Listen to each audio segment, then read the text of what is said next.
Ya, jadi kalau hari ini Pak Martin kemudian mematikan akal, menyembah manusia, itu karena Pak Martin ini adalah anak-anak Paulus. Ya, saya sendiri Pak Martin di sini, saya sendiri Pak, saya sendiri. Oke. Ya, jadi kalau Anda itu taat kepada ajaran Anda sekarang, itu karena Anda anak Paulus, bukan anak Tuhan. Demikian, silakan. Oke, betul, betul. Saya nggak salahkan karena Anda orang Islam. Makanya tadi sudah saya katakan ayatnya untuk menjawab omongan semua di selama ini, bahwa Anda hanya berani bicara Alkitab dengan versimu sendiri. Sedangkan tadi dikatakan bahwa manusia di dunia ya dengan akalnya itu tidak bisa mengerti hal-hal rohani yang dari Tuhan. Itu udah jelas. Jadi kamu mau cek kayak apapun orang, ya orang maklum aja. Sekarang saya tanya Anda, saya tanya Juma, bagaimana Anda percaya bahwa matahari terbenam di lumpur yang hitam? Di laut lumpur hitam itu bagaimana Anda bisa terima itu pakai akal? Coba, itu kan itu masalah itu. Dan masih banyak yang lain yang bisa saya angkat. Kalau Anda mau berpegang pada akal, Anda akan setengah mati itu nanti. Jadi ini Juma, saya ingin Anda berani menjelaskan Al-Quran daripada Anda ngoci Alkitab. Kalau Anda bicara Alkitab itu pasti salah semua. Salah. Pengertianmu salah, makanya Anda tertawain. Karena Anda bacanya keliru. Itu loh. Jadi keliru, Anda ngomong Alkitab itu berhenti aja deh. Salah pengamaanmu, salah apalagi Anda cari-cari kesalahan. Itu tidak bisa, orang Kristen terlalu pinter. Terlalu pinter, dan Anda tahu kan, begitu banyak denominasi itu mereka membahas hal yang mendalam sekali. Itu hebat banget itu. Jadi kalau Anda sebagai orang Islam yang hanya berpegang pada akal secara harafiah, Anda tidak akan ngerti Alkitab. Sedangkan Al-Quran sendiri, kalau saya angkat ayat-ayat ini, Anda setengah mati jelaskannya. Karena kalau Anda berpegang pada akal yang logika, yang konkret, yang nyata, itu Anda setengah mati.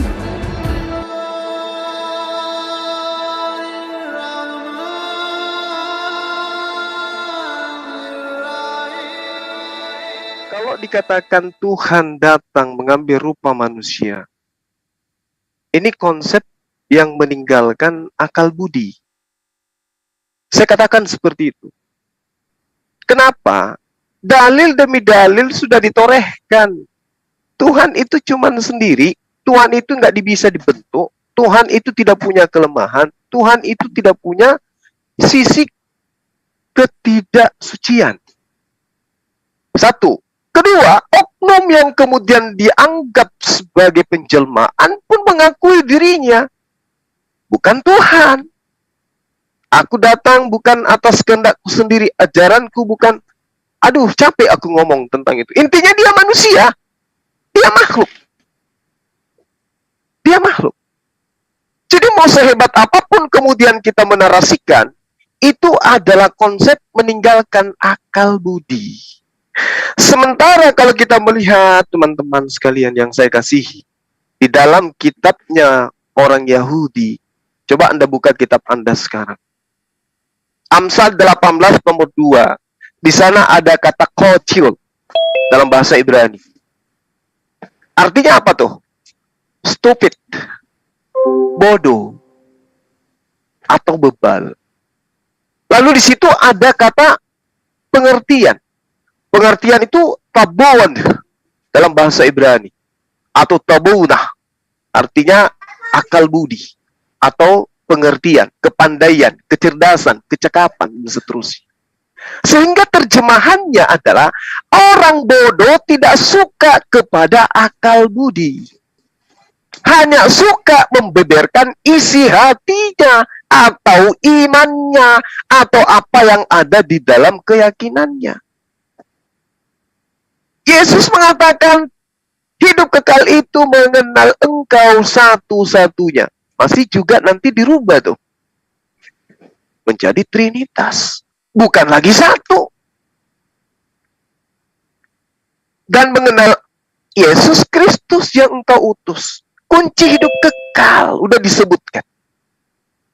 Tapi oleh karena saudara-saudara saya di sini lebih mengedepankan iman, pengertian pribadi, isi hati sendiri, maka kena kepada Amsal 18 nomor 2. Orang yang bodoh tidak suka kepada akal. Mohon maaf, ini dalil, saya nggak mengada-ngada. Makanya Al-Quran itu datang kemudian untuk menganulir semua konsep yang dijajakan bahwasanya orang yang punya hikmat adalah orang yang mengakui dirinya adalah anak-anak Tuhan. Sementara yang dikatakan anak Tuhan di dalam kitabnya orang Yahudi adalah mereka yang tunduk patuh kepada didikan Tuhan, layaknya anak yang tunduk patuh kepada bapaknya.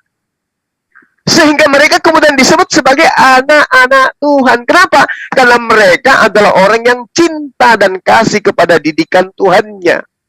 Inilah yang dikatakan oleh Al-Quranul Karim, la ya'khilun. Mereka tidak menggunakan akalnya. Al-Quran menerangkan itu. Kenapa dikatakan mereka tidak menggunakan akalnya? Karena apa yang ditorehkan oleh Tuhan di dalam pribadi-pribadi manusia berupa akal itu tidak digunakan. Larinya kepada pengertian masing-masing, meninggalkan akal budi. Nah, untuk itulah kemudian saudara-saudara, saya kasih satu pemahaman ya yang mendasar kepada saudara untuk kemudian bisa menelaah sendiri. Di dalam pengajaran yang diajarkan oleh kitab saudara sendiri ya, di 1 Yohanes 3 nomor 2. Bagaimana kemudian Yesus mengajarkan dirinya bahwa ajaran yang datang kepadanya itu kemudian diajarkan kembali oleh Yohanes, penulis Yohanes, yang mengatakan bahwasanya Yesus yang sebenarnya itu adalah manusia. Saudara-saudaraku yang kekasih, sekarang kita adalah anak-anak Theos. Tetapi sebelumnya, belum nyata apa keadaan kita nanti. Akan tetapi kita tahu bahwa apabila Yesus menyatakan dirinya, kita akan menjadi sama seperti Yesus. Kalau Yesus menyatakan dirinya, kita akan sama seperti Yesus, sebab kita akan melihat Yesus dalam keadaannya yang sesungguh-sesungguhnya. Jadi keadaan Yesus yang sebenarnya adalah sama seperti kita. Apa kita ini? Manusia. Berarti keadaan Yesus yang sebenarnya adalah manusia. Ketika Anda mengatakan dia adalah Tuhan itu sendiri, di sanalah kekeliruannya, Bu. Baca 1 Yohanes 3 nomor 2. Anda tidak akan pernah sampai ke final. Anda hanya sampai di sini saja. 1 Yohanes 3 nomor 2. Demikian, silakan. Oke, boleh saya tanggapi? Boleh. Siapa aja, Pak Jos ada. Bentar. Ya udah ini tanggapi sebentar Bang Juma ya. Boleh? Kasih Pak Jos dulu deh, Pak Jos dulu. Yang Putih nggak bisa jawab, yang Putih nggak bisa jawab, yang RP nggak bisa jawab. Ya, saya jawab. Tuhan Yesus itu Elohim, kita itu Elohim kecil, Pak Suma. Jadi bukan manusia di situ, Mak. Kita itu Elohim kecil. Yohanes 10 ayat 34-35. Ye are gods. Kau itu Allah-Allah. Kita itu Allah-Allah semua, Pak. Keturunan Adam itu semua Allah-Allah kecil. Itu maksudnya. 1 Petrus 1 ayat 3. Kita dilahirkan kembali. Jadi anak-anak Allah. Ya. 2 Petrus 1 ayat 4. Kita akan diberi kesempatan mendapatkan kodrat kita, kodrat ilahi. Ya, sejak zaman Athanasius, kalau boleh saya share screen, Athanasius Irenaeus sudah bilang, bapak-bapak gereja itu, kita itu Allah, Allah-Allah kecil, Pak. Gitu. Jadi, kalau kita melihat Yesus itu Allah, Yesus melihat kita juga Allah. Nanti kita di surga itu Allah-Allah, bukan manusia, kebalik, Bapak. Itu, Pak. Lanjut. Oke, Pak Logika silakan. Jadi kita mesti ngerti dasar dulu ya. Agama itu iman dan logika akal kita itu saling mendukung ya, saling berjalan ya. Karena kalau iman doang, jadi kita akhirnya percaya kepada dongeng. Kalau logika doang, akal kecerdasan kita doang, kita menjadi ateis. Itu semua harus saling jalan. Bagaimana dengan kalau makanya ketika ada yang berkata, aku telah turun naik dari surga dengan tubuh jasmani, itu secara logika akal tidak mungkin. Karena tubuh jasmani keluar angkasa akan meledak. Jadi nggak bisa. Jadi dibutuhkan iman. Nah, itu mesti dipahami. Jadi iman dan logika harus bekerja. Makanya saya katakan kemahakuasaan dan kemahakasihnya Tuhan itu jauh di logika kita. Seperti turun naik surga dengan tubuh jasmani itu kagak bisa pakai logika. Nah, kalau kita memakai logika, seringkali Muslim mestinya logikanya, karena Muslim orang cerdas-cerdas ya, mesti logikanya dipakai. Bagaimana seorang manusia bisa mengaku, aku maha kuasa, aku alfa dan omega, Wahyu 1 ayat 8, Wahyu 22, 13. Aku mengutus nabi-nabiku, aku mengutus malaikat, aku mengampuni dosa. Itu kalau kita pakai logika itu tidak mungkin. Kita nggak usah bicara pakai iman. Kita pakai logika, karena logika itu universal. Semua orang mempunyai logika, akal, kecerdasan. Kita berpikir, bagaimana kalau seorang manusia mengatakan itu mungkinkah? Nah, itu akan berbalik kepada kita sendiri. Kalau kita bertanya, oh dia hanya manusia, dia hanya rasul, dia hanya utusan, hanya nabi. Nggak boleh. Apalagi seorang manusia berkata, aku berfirman. Bukan Allah berfirman, itu nggak boleh. Kalau kita pakai akal, logika, kecerdasan kita. Makanya kalau kita berbeda, diskusi dengan berbeda lain iman, kita nggak boleh pakai iman, pakai logika, akal, kecerdasan, karena universal. Bisa diterima di agama lain. Kalau kita pakai iman, akhirnya saling perang ayat akhirnya, karena sama-sama tidak mengakui iman masing-masing. Makanya dipakai logika kecerdasan. Makanya saya katakan, kalau orang yang memakai logika kecerdasan, orang pintar seperti Bang Juma, seharusnya Bang Juma mikir, bagaimana mungkin seorang manusia mengaku yang maha kuasa al-awal akhir? Itu aja sih. Silakan Bang Juma berpikir. Itu secara pakai logika akal kecerdasan. Terima kasih. Nah, oke. Bang Juma lanjut. Ya, baik. Sangat menarik, Bang. Dan saya ucapkan banyak terima kasih lah. Inilah gunanya kita berdialog ya. Nanti hasilnya kita panen sama-sama. Alfa dan Omega. Perkataan siapa itu? Perkataan Yesus. Siapa Yesus ini? Utusan Tuhan. Sebagai utusan dia punya kapasitas untuk menyampaikan apa? Firman yang diterima dari sang pengutus. Maka dia mengatakan, aku tidak berkata-kata dari diriku sendiri. Apa yang aku katakan adalah apa yang diperintahkan untuk aku katakan dan aku sampaikan. Jadi ketika dia mengatakan, wahai manusia, camkanlah perkataanku ini. Aku ini Yesus. Akulah pencipta langit dan bumi. Tidak ada Tuhan selain aku. Aku yang menciptakan Adam. Aku yang menciptakan Hawa. Aku yang menciptakan semua alam semesta. Yesus tuh yang berkata seperti itu. Orang yang punya akal akan berkata kepada dirinya, Yesus ngomong gitu kapasitasnya apa? Rupa-rupanya bukan cuma Yesus. Siapapun bisa berkata hal yang sama kalau dia diberi ruang oleh pengutusnya, Tuhannya untuk mengatakan itu. Aku datang bukan atas kehendakku sendiri. Kata siapa? Itu toh yang barusan ngomong. Aku tidak dapat berkata-kata dari diriku sendiri. Kata siapa? Yang tadi yang barusan ngomong pencipta itu. Lalu apa kata dia? Di dalam kitab saudara, Yohanes 7 nomor 16, kata Yesus kepada manusia, ajaranku tidak berasal dari diriku sendiri, tetapi dari dia yang telah mengutus aku. Oh, berarti tadi yang teriak sebagai pencipta itu sedang menyampaikan ajaran yang diterima dari sang pengutusnya. Itu bagi orang yang berakal, Bang, akan mengetahui perkataan Yesus itu adalah perkataan seorang utusan yang diberi wewenang oleh sang pengutus untuk mengucapkan apapun yang diperintahkan.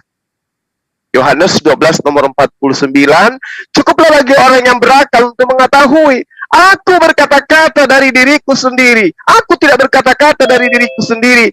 Apa yang aku katakan adalah apa yang diperintahkan untuk aku katakan dan aku sampaikan. Selesai. Yang berakal tidak mungkin menyembah orang yang tidur, lapar, ngantuk, ketakutan, was-was. Tidak mungkin. Orang berakal itu nggak mungkin sampai jauh ke sana. Nggak mungkin. Nah, itu pertama. Kedua, Wahyu 1 nomor 8 yang Anda gunakan. Jangan loncat, ambil dari angka pertama. Inilah wahyu. Apa wahyu itu? Penglihatan. Apa penglihatan itu? Isyarat. Apa isyarat itu? Tanda-tanda, mukjizat, kekuatan yang manusia biasa terima dari Tuhannya. Itulah wahyu. Maka disebut dia nabi dan utusan. Inilah wahyu Yesus Kristus yang dikaruniakan Bapa kepadanya untuk ia sampaikan kepada hamba-hambanya. Coba bayangkan. Jadi ketika Yesus mendapatkan karunia, Yesus mendapatkan kekuatan, Yesus mendapatkan kuasa langit dan bumi, dia wakil Tuhan, Bu. Bukan Tuhan. Jangan lepaskan pondasi awalnya. Aku datang bukan atas kehendakku sendiri, ajaranku bukan berasal dari diriku sendiri. Jangan kemudian lepaskan pondasi awalnya. Tadi ada hal yang menarik, ketika saudara saya membawa Yohanes 10, nomor 234, nomor 36. Yesus ingin dilempari batu. Apa yang membuat pekerjaan mana yang membuat kalian ingin melempari aku batu? Kata orang-orang Yahudi nih, bukan karena pekerjaan itu yang membuat kami ingin melempari batu, tapi engkau menyamakan dirimu dengan Sang Tuhan. Apa kata Yesus klarifikasi terhadap tuduhan itu? Bukankah di dalam kitab Tauratmu ada tertulis, siapapun yang diserahi tugas untuk menyampaikan firman, maka dia adalah Allah. Maka ketika Yesus mengatakan, akulah Alfa dan Omega, dia adalah Allah. Dia adalah utusan Allah. Dia adalah duta. Dia perwakilan, perpanjangan tangan Allah untuk menyampaikan apa yang diperintahkan Allah untuk ia sampaikan. Nah, memang bahaya ketika kita melihat Yesus, wah luar biasa ini. Tuhan ini pasti. Kenapa? Membangkitkan orang mati. Membuat orang berjalan, orang buta. Oh ini pasti Tuhan. Bagi orang yang tidak menggunakan akal. Cuman percaya, tok. Yes. Dia adalah Tuhan. Kenapa? Berbeda daripada manusia yang lain. Tapi mereka yang berakal akan mengetahui Yesus diberi kekuatan menghakimi dan seterusnya. Oleh karena dia adalah utusan Tuhan. Kalau Anda tidak percaya pernyataan saya yang panjang lebar ini, saudara-saudaraku yang saya kasihi, silakan Anda buka kitab suci Anda, Yohanes 5 nomor 36. Ada kesaksianku yang lebih penting dari kesaksian Yohanes, Bang Suma dan seterusnya, bahwa semua pekerjaan-pekerjaan yang aku lakukan, baik itu perkataanku Alfa dan Omega dan seterusnya, pekerjaan-pekerjaan itulah yang bersaksi tentang aku, bahwa Bapa yang telah mengutus aku. Subhanallah, ternyata apa yang Yesus lakukan di tengah-tengah Bani Israel hanya sebagai utusan Tuhan. Huwa Nabiyullah wa Rasulullah. Silakan sahabat-sahabat, dibantah saya jika Anda punya dalil. Baiklah, ya, Silakan. saya sampaikan ya. Silakan.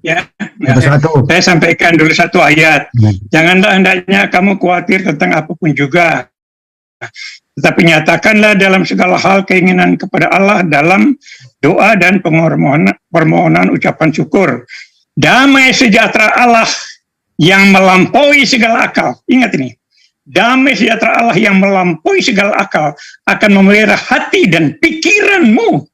Jadi sesuatu yang melampaui akal itu akan Tuhan yang memelihara hati dan pikiranmu di dalam Kristus. Itu satu. Yang ayat keduanya, 1 Korintus 2 ayat 14. Tetapi manusia duniawi tidak menerima apa yang berasal dari roh Allah. Ya, manusia duniawi itu yang akali itu. Yang akal itu manusia duniawi, namanya isi Alkitab itu. Tetapi manusia duniawi tidak menerima apa yang berasal dari roh Allah. Karena hal itu baginya adalah suatu kebodohan. Itu seperti yang diungkapkan oleh Juma itu. Dianggap sebagai satu kebodohan. Dan ia tidak dapat memahaminya. Sebab hal itu hanya dapat dinilai secara rohani. Itu iman. Nah situ Bang Juma ya. Anda ngoceh-ngoceh tadi itu sebenarnya ya itu masalahnya di situ. Manusia duniawi Anda itu yang pakai akal. Itu yang dikatakan Alkitab tadi sebagai manusia duniawi yang mengandalkan akal. Manusia rohani itu dia pakai iman. Iman yang menuntun akal. Jadi ya, iman itu untuk menuntun akal. Karena akal tidak sempurna. Orang tetap menggunakan akal. maksud dengan iman itu untuk menuntun akal yang tidak sempurna. Karena akal itu terbatas. Seperti yang tadi saya jelaskan dari mulanya bahwa Hawa itu tertipu. Dia mengabaikan kata Tuhan jangan makan, lalu dia lebih percaya pada iblis. Itu akal namanya. Karena dia bilang, oh saya lihat bagus, bisa makan dan bisa tahu tentang yang baik dan yang jahat. Padahal Tuhan bilang jangan makan, jangan tahu yang baik yang jahat, tahu yang baik-baik aja. Kalau kamu tahu yang jahat, nanti perbuatan jahat yang kamu lakukan. Itu bedanya di situ. Jadi di sini kita jelas bahwa orang yang menggunakan akal itu disebut sebagai manusia duniawi yang tidak tahu tentang hal rohani. Hal rohani itu hal-hal yang melampaui akal yang saya angkat di Filipi 4 ayat 7 tadi. Damai sejahtera Allah yang melampaui segala akal akan melihara hati dan pikiran. Hati dan pikiran dituntun oleh satu yang melampaui akal, yaitu iman kita. Nah ini supaya Bang Juma ngerti, keyakinan kita memang berbeda, tapi itu pendapat Anda tadi, saya tidak salahkan, itu keyakinan orang Islam oke saja, karena mereka berpegang pada akal. Orang Kristen sudah mengabaikan akal, karena akal tidak sempurna. Untuk itu Tuhan kasih iman supaya menuntun akal itu. Maka dikatakan damai sejahtera Allah yang melampaui segala akal akan melihara hati dan pikiran. Hati dan pikiran dituntun oleh damai sejahtera Allah yang melampaui akal, yaitu iman itu. Nah ini supaya saya tegaskan di sini perbedaan antara akal dan iman, dan banyak sekali sebenarnya. Kalau Bang Juma yang tahta ini hafal ayat, tapi mereka nggak apa artinya mereka keliru. Makanya di 1 Korintus 2 ayat 14 itu katakan itu manusia duniawi tidak mengerti hal rohani. Itu dianggap sebagai satu kebodohan. Nah ini mungkin ini saja singkat saya sampaikan untuk Bang Juma untuk menjelaskan tentang perbedaan iman dan akal itu. Kenapa orang Kristen pakai iman? Karena memang akal itu udah nggak dipakai. Akal itu bisa bagus juga, tidak selamanya tidak baik, tapi kebanyakan dia menyesatkan. Makanya orang misalnya begini, contoh konkret. Orang Kristen kenapa diajar suruh mengalah? Ya, suruh ngampuni musuh. Itu kalau tanpa iman nggak bisa. Orang bilang itu bodoh itu, Bu. Yang tadi di 1 Korintus 2 itu. Bodoh itu kalau ngalah sama musuh. Kamu diinjak-injak itu kata akal. Tapi iman tidak. Pembalasan adalah hakku. Dan kita serahkan dengan iman kepada Tuhan Yesus yang sebagai hakim yang adil. Dia yang akan membalas semua itu. Nah itu iman. Kalau kita pakai akal ngalah sama orang nggak bisa. Yesus itu dikasih contoh konkret. Dia ditangkap di salib, dia tidak bela diri. Dituduh ini, dituduh itu, dia iya saja. Itu katamu. Ya, dia tidak bela diri. Nah itu satu contoh konkret buat orang Kristen. Supaya orang Kristen itu harus berani mengalah. Harus berani. Kalau dia berani mengalah berarti dia punya iman. Gitu. Jadi kalau orang pakai akal tidak mungkin dia berani mengalah. Dia nggak berani mengalah. Ya, gigi ganti gigi, mata ganti mata. Itu. Tapi kalau orang pakai iman, dia berani mengalah.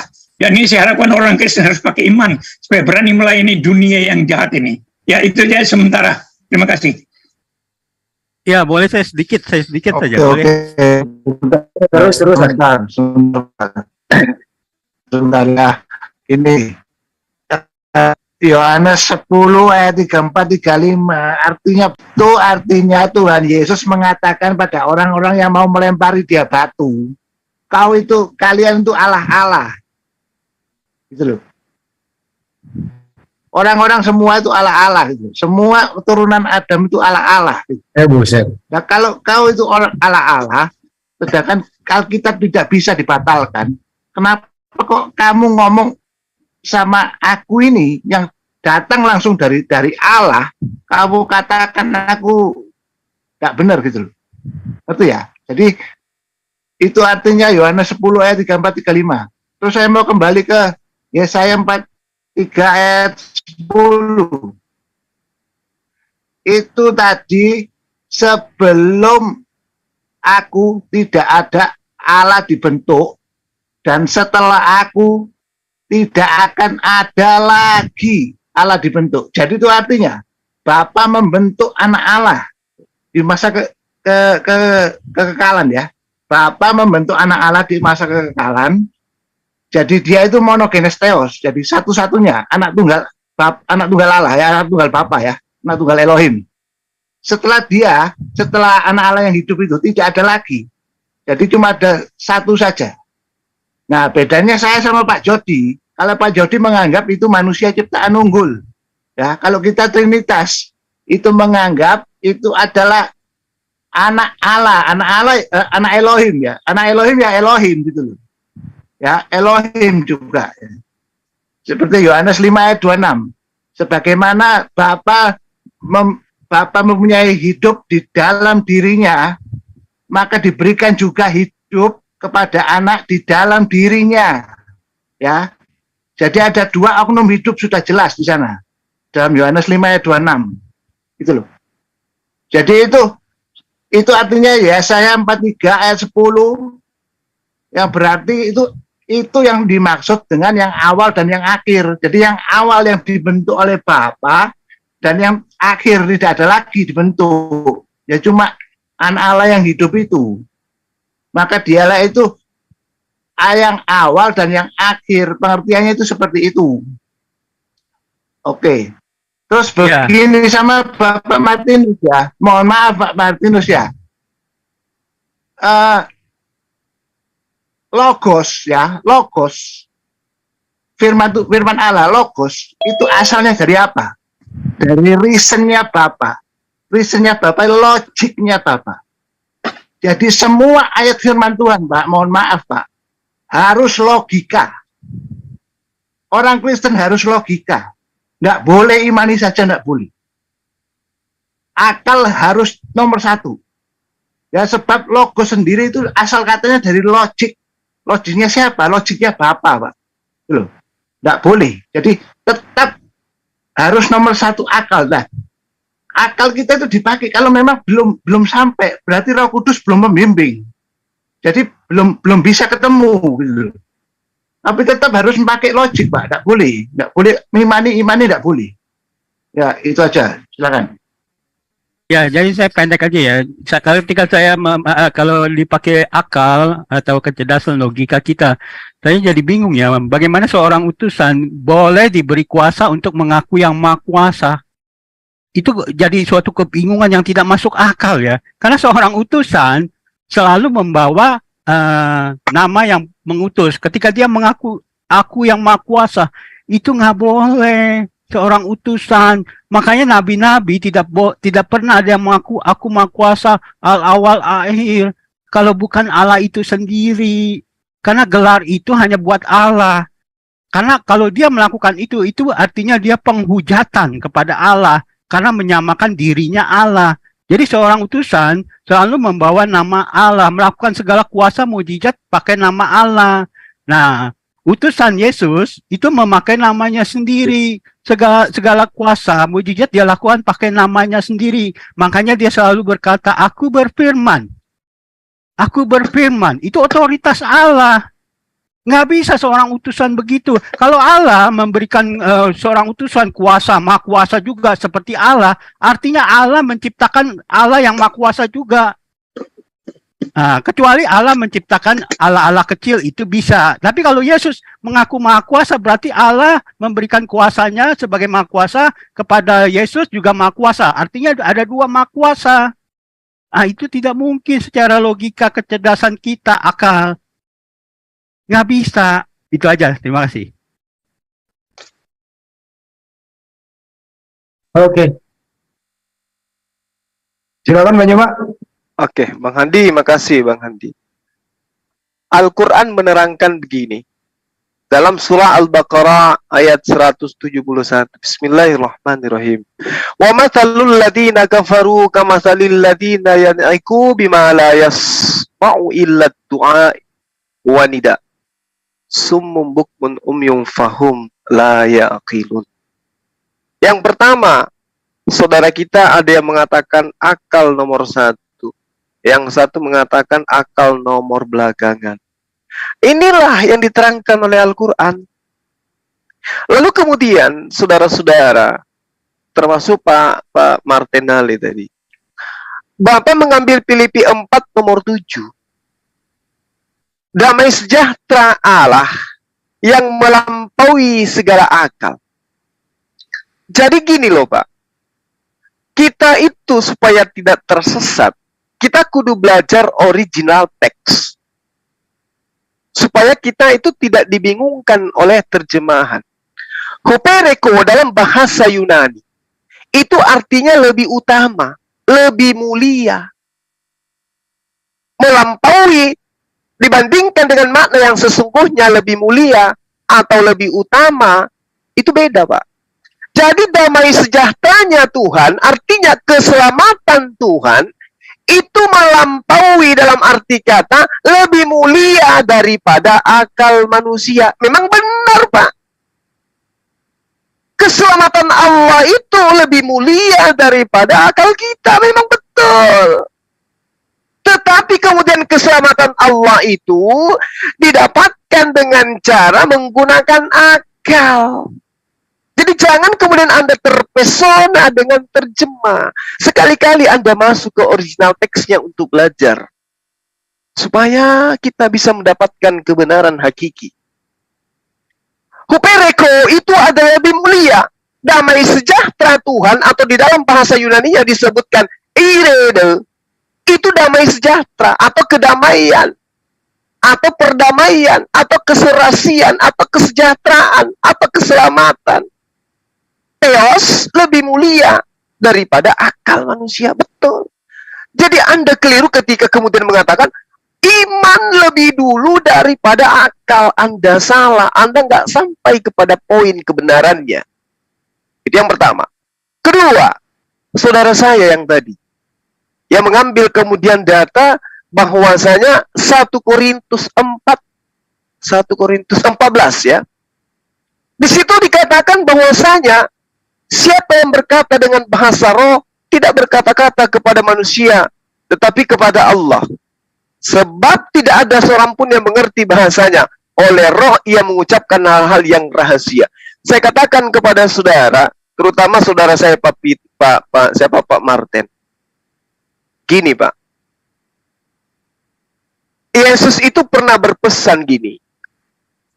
Bahwasanya iblislah yang menjadi bapakmu.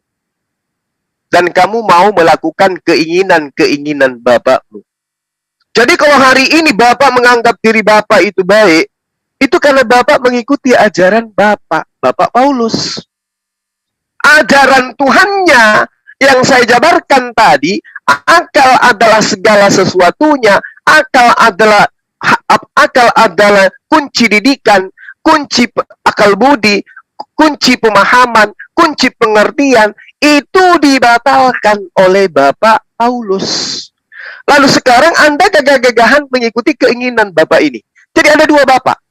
Bapak yang pertama adalah yang berfirman kepada para nabi. Bapak yang kedua adalah Bapak yang bersurat kepada non-Yahudi. Sekarang Bapak ikut yang mana? Kalau Bapak yang berfirman kepada para nabi, oleh Paulus udah dikatakan bahwasanya dengan matinya dia telah membatalkan perkataan Bapa kepada para nabi dengan segala ketetapan ketentuan yang ada di dalamnya. Selesai, final. Muncul Bapak baru, yaitu dia yang bersurat kepada non-Yahudi. Dan Bapak lebih percaya kepada itu. Yang tadi dikatakan akal. Muncul Bapak baru, iman. Dan Bapak bertumpuh kepada Bapak yang muncul belakangan. Inilah yang saya katakan bahwasanya Yesus selalu minta waspada. Bukan kepada orang Arab, bukan kepada orang Islam, tapi percaya kepada ahli Taurat, percaya kepada orang Farisi, waspada kepada orang Farisi, waspada kepada ahli Taurat, waspada kepada keturunan Benyamin, waspada terhadap orang-orang yang ada di Yerusalem, karena Yerusalem itu adalah tumpukan bebatuan tempat persembunyian para serigala. Kembali kepada apa yang saya ingin terangkan kepada saudara. Yohanes 10 nomor 34, 35, 36. Bung. Sekali lagi kita harus belajar jujur. Yohanes 10 itu adalah klarifikasi Yesus. Anda mengatakan anak-anak Tuhan. Tunggu dulu. Anak-anak Eloh. Tunggu dulu. Eloh kecil, Eloh besar. Tunggu dulu. Itu perspektif yang sudah keluar daripada konsep data-data ilahi yang ada dalam kitab saudara. Tuhan mengatakan di dalam Keluaran 7 nomor 1. Berfirmanlah Tuhan kepada Musa, lihat, aku mengangkat engkau menjadi Allah bagi Fir'aun. Kenapa Musa diangkat menjadi Allah? Karena dia adalah penyampai firman. Di situ dikatakan Nathan dalam bahasa Ibrani artinya ku jadikan. Wahai Musa, Aku menjadikan engkau sebagai Theos, sebagai Allah, sebagai Tuhan, sebagai dewa. Bagi Firaun, berarti Musa dijadikan menjadi Allah. Kenapa? Musa penyampai firman kepada Firaun. Dan Harun menjadi nabi. Nabinya siapa? Nabi bagi Musa. Yang punya nabi sudah pasti Tuhan. Menurut konsep saudara, berarti Musa Tuhan karena dia punya nabi. Yesus tidak punya nabi. Yesus punya malaikat. Iblis pun punya malaikat. Kalah Yesus daripada Musa. Musa punya nabi, Bung. Keluaran 7 nomor 1. Jadi akal budi ini harus nomor wahid di dalam mengkaji apa yang kita katakan sebagai firman Tuhan. Jadi ketika dia katakan, bukankah di dalam kitab Tauratmu ada tertulis, yang dimaksud Yesus, Keluaran 7 nomor 1. Bahwa siapa yang diberi tugas untuk menyampaikan firman Tuhan, maka dia dijadikan menjadi Theos. Jangan Anda mengatakan Anda juga adalah Theos-Theos kecil. Itu pemahaman dari Bapak yang tadi, yang sudah membatalkan Bapak yang mengajar kepada para nabi.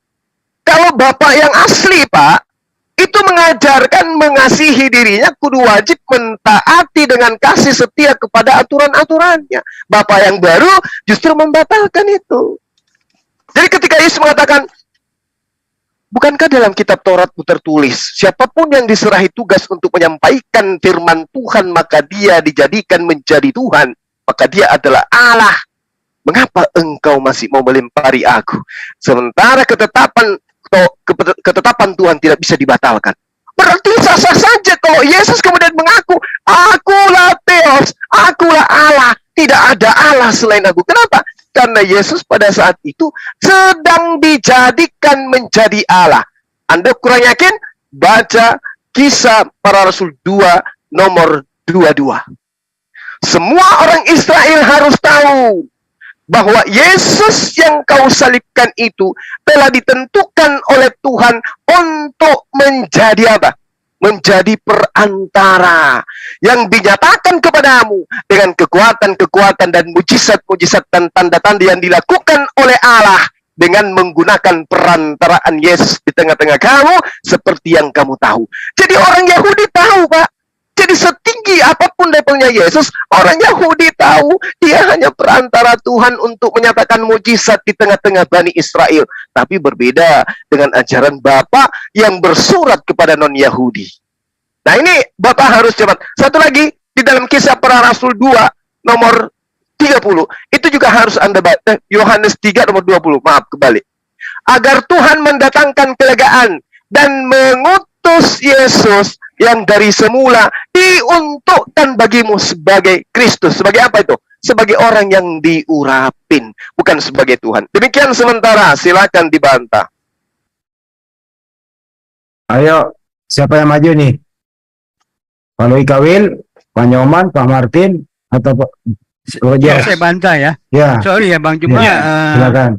Bang Juma salah membaca ayat dan pengertiannya. Bang Juma berasumsi dengan pikiran sendiri ya ayat itu. Mengapa di dalam nama Yesus disebut sebagai Tuhan dan Juru Selamat? Karena Bang Juma harus ngerti. Nama Yesus itu baru ketika dia jadi manusia. Makanya ayat itu menjelaskan bahwa di dalam nama Yesus, nama manusia yang baru itu, bertekuk lutut yang di surga dan di bumi. Artinya, semua harus menyembah kepada nama Yesus. Itu Bang Juma salah mengartikan ayat ya. Jadi jangan Bang Juma menaksir ayat-ayat Kristen sembarangan sendiri Bang Juma. Harus mengerti. Ya, ya. Nggak boleh. Jadi ketika dikatakan, kenapa? Tunggu, dan dipotong dulu sebentar. Terus. Ya, ketika dikatakan, apakah utusan boleh jadi Allah? Nggak boleh. Utusan tetap utusan. Membawa nama Allah, nggak bisa. Musa disebut Allah karena Musa diberikan kuasa oleh Yahweh untuk menjadi Allah karena Firaun itu memohon kepada Musa, makanya Musa dianggap sebagai Theos, bukan diberikan sebagai Allah Theos pencipta yang maha kuasa, bukan, itu dibedakan. Adam pun diciptakan untuk menjadi Allah Theos kecil di bumi karena dia yang menguasai bumi, menjadi raja segala bumi. Itu. Makanya ketika jatuh dalam dosa, bumi itu jatuh kepada iblis karena Adam tunduk kepada iblis. Itu harus dipahami Bang Juma. Jadi Bang Juma kalau membaca ayat Alkitab jangan sembarangan menafsir, mengesegesis gitu. Tolong diperhatikan betul, dong, diteliti gitu aja. Sudah. Iya. Ya, ayo. Gimana Pak Jos? Mau nambah Pak Jos? Pak Suma. Pak Jos Iya, ya. saya bantah Pak Suma. Ya, terusin. Iya, saya bantah Pak Suma gini. Apa tadi? Ya ngomong aja. Oh iya, Ngomong jangan sambil mikir ngomong. kalau iya lu tadi logika kami kebanyakan ngomongnya sampai lupa. Apa tadi? Oh ya, perantara. Lupa dia. Perantara. Bang Ini Jos. judulnya kan Unitarian dan apa itu? Enggak, udah berubah topik, udah. The oneness, Yesus only, nggak ada tuh. Lah kenapa logika lu ikut ngomong ini? Aduh. Oke ya, ayo. Perantara ya, Bang Suma ini. Perantara, kan itu sudah jelas perantara. Berarti siapa yang bisa maju ke Elohim? Tidak ada lain selain Elohim sendiri, ya. Maksudnya bukan Elohim sendiri, maksudnya kalau mau maju ke Elohim Bapa ya harus Elohim. Ya. 1, 2. Siapa yang bisa mewakili manusia yang dosa-dosa ini? Tidak ada yang bisa mewakili manusia selain manusia. Nah, itu kenapa jadi Tuhan Yesus itu 100% Elohim, 100% manusia, 2 kodrat. Itu perantara yang betul. Tuh. Terus tentang teos-teos kecil. Kalau Bang Suma nggak bisa menerima bahwa keturunan Adam semuanya termasuk Bang Suma adalah teos-teos kecil, ya, maka 1 Yohanes 3 ayat 2 tidak akan pernah ketemu jawabannya. Juga Roma 8 ayat 29, kita ini adik-adiknya Yesus, tidak akan ketemu jawabannya. Terus Ibrani 1 ayat 5, malaikat bukan anak-anak Allah. Anak-anak Allah itu ya kita ini, jelas disebutkan. Apalagi banyak ayatnya.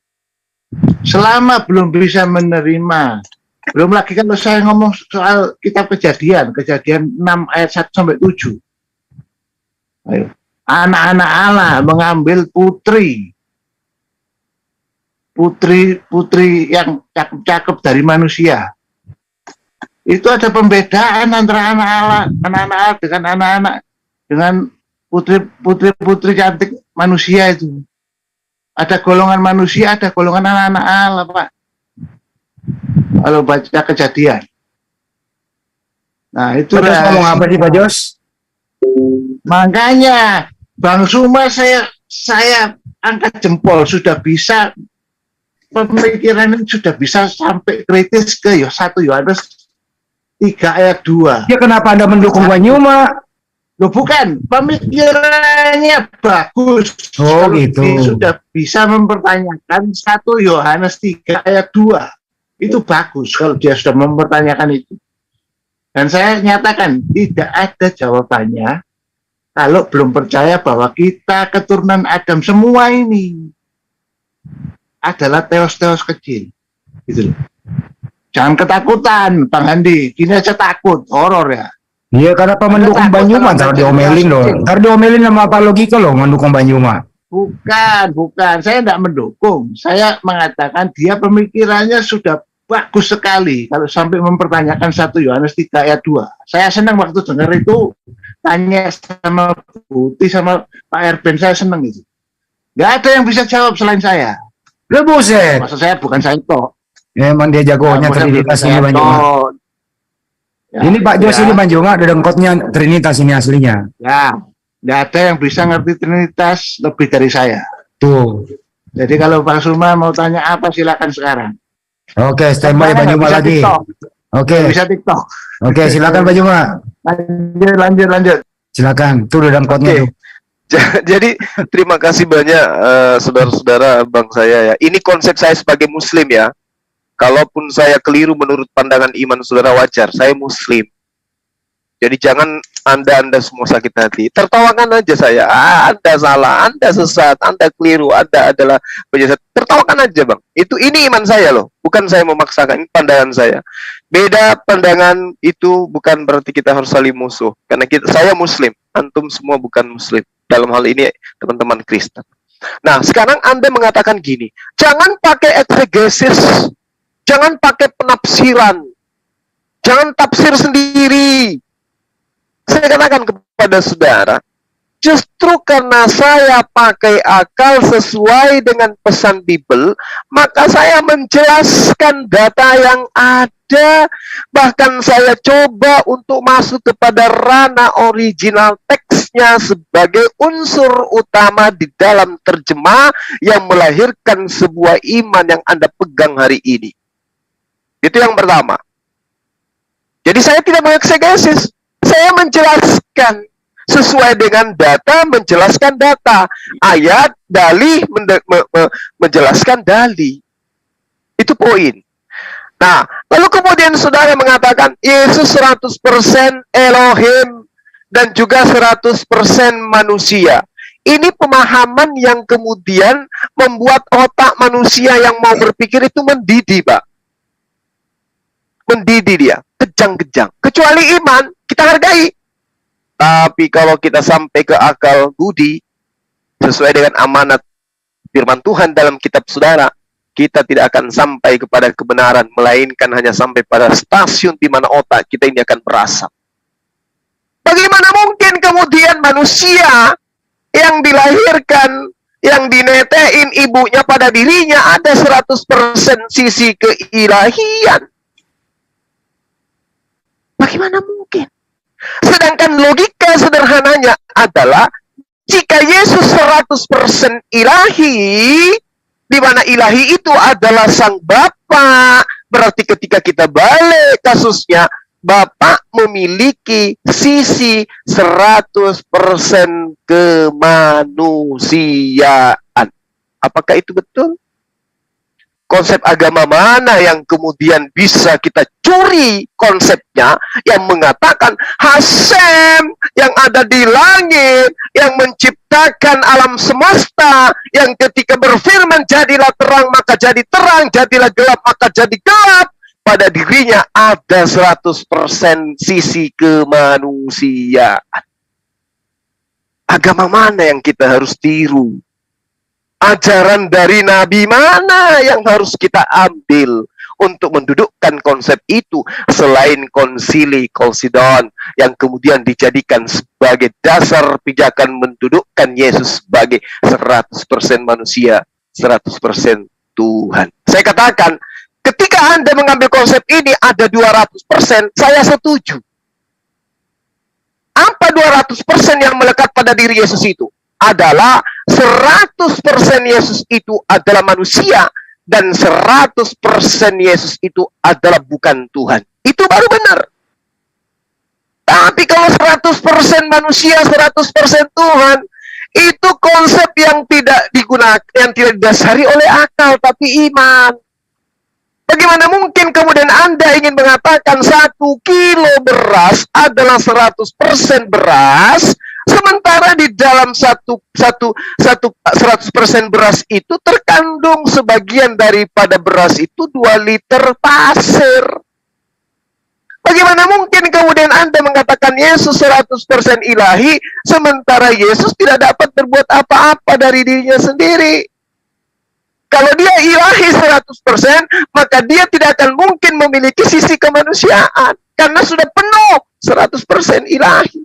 Begitu juga sebaliknya. Kalau dia 100% manusia, maka dia sudah penuh dengan aspek kemanusiaan. Tidak ada baginya unsur hewan, unsur tumbuhan. Apalagi 100% ilahi. Tidak ada. Terkecuali didasari oleh iman. Maka kembali kepada Al-Quranul Karim.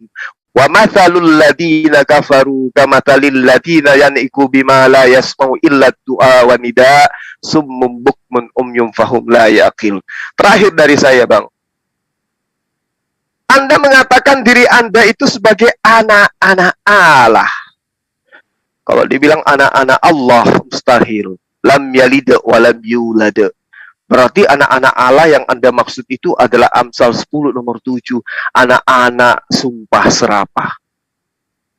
Alef, lamet, he. Di dalam bahasa Ibrani.